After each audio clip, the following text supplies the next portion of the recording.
അച്ഛന്റെ കുറിപ്പ് നേരിട്ട് കണ്ടാലേ നിനക്ക് മനസമാധാനാവുള്ളൂ എന്ന് എനിക്കറിയാം. 10 8 പൊരുത്ത. എത്ര കാത്തിരുന്ന അവൾക്ക് ഇങ്ങനെ ഒരു യോഗം ഒത്തുകിട്ടിയത്. നമ്മളെക്കാളും സന്തോഷത്തിലാണ് അവന്റെ വീട്ടുകാര്. നമ്മുടെ തറവാട്ടില് പന്തലിട്ട് കേമുമായിട്ട് തന്നെ നടത്തണം. എന്റെ ഒരു ആഗ്രഹം. തീയതി പെട്ടെന്ന് നിശ്ചയിച്ച പോയി വിളിക്കാനും എഴുത്തയക്കാനും ഒക്കെ ഒരു സൗകര്യമായിരുന്നു. പിന്നെ അറിയിച്ചില്ല, നേരാമണ്ണം വിളിച്ചില്ല എന്ന പരാതി ആരുടെ ഭാഗത്തുനിന്നും ഉണ്ടാവാൻ പാടില്ല. സത്യം പറയാലോ, ഇപ്പോഴാ ഞാൻ നിന്നിലൊരു അമ്മയെ കാണുന്നത്. ഈ ഒരു മുഹൂർത്തത്തിന് വേണ്ടി അത്രയ്ക്കേറെ ഞാൻ പ്രാർത്ഥിച്ചിട്ടുണ്ട്. ഇനി എല്ലാം ഈശ്വരന്മാര് കാത്തോളൂ.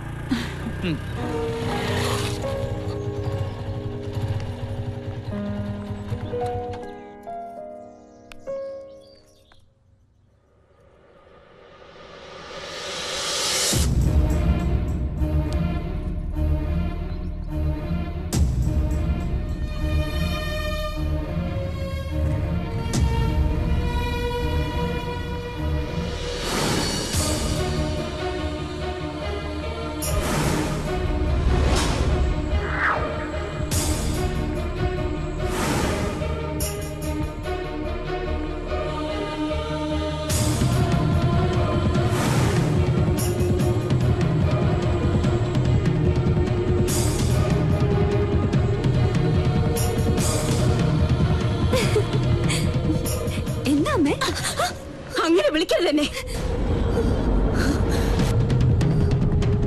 ഒരിക്കൽ നിന്റെ അമ്മയായിട്ട് എന്റെ ജീവിതം തകർത്തു. ഇപ്പൊ നീയായിട്ട് എന്റെ മോളുടെ ജീവിതം തകർക്കരുത്. യാചിക്കുകയാണ്. എന്റെ മോളുടെ ജീവിതം നീയായിട്ട് ഇല്ലാതാക്കരുത്.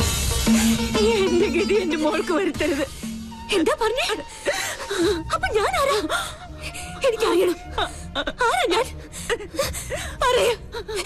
അമ്മയുടെ മോളല്ലെങ്കിൽ പിന്നെ ഞാൻ ആരാ? എനിക്ക് അറിയാൻ പറ്റുള്ളൂ.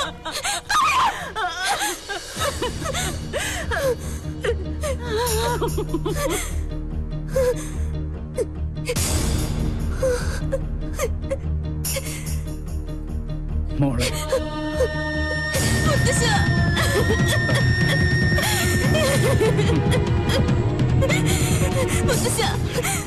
ഈ കുടുംബത്തിൽ ഞാൻ ആരാ? അവള് പറഞ്ഞു സത്യ, നീ അവളുടെ മോളല്ല.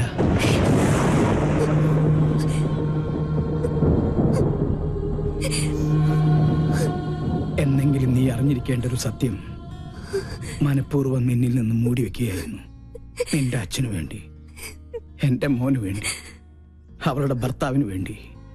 അന്ന് നിന്റെ അച്ഛൻ പൂനെയിലായിരുന്നു, രാജലക്ഷ്മി ഡൽഹിയിൽ.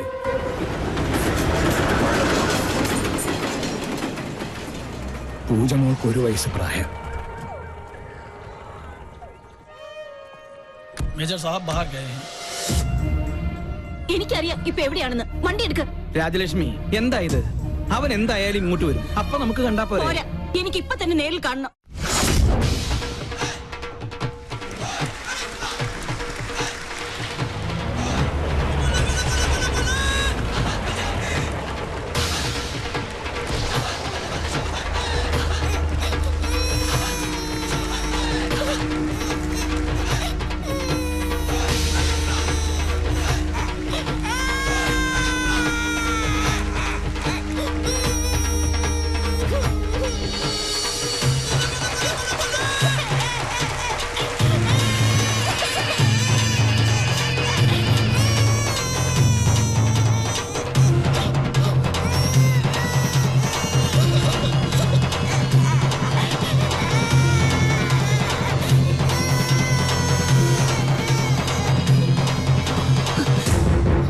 കാതുകൊണ്ട് പലതും കേട്ടു.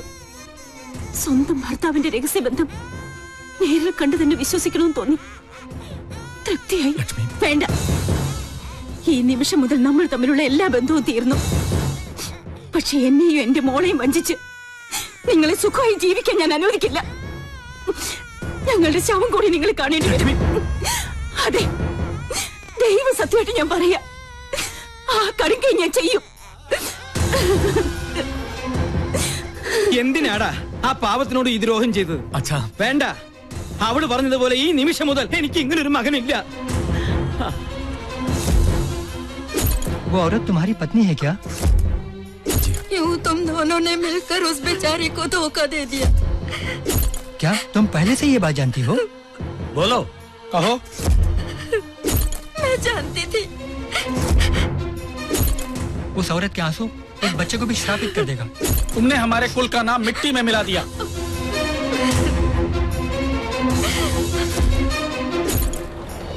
അന്ന് രാത്രിയാണ് ആ ദുരന്ത വാർത്ത ഞങ്ങൾ അറിഞ്ഞത്.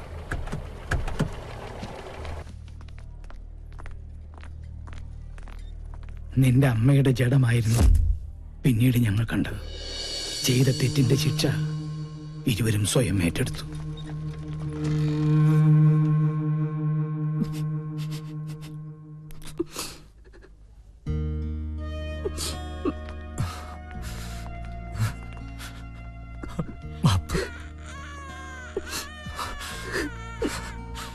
എന്റെ മോളെ വളർത്തും, ഒന്നും അവളെ അറിയിക്കരുത്.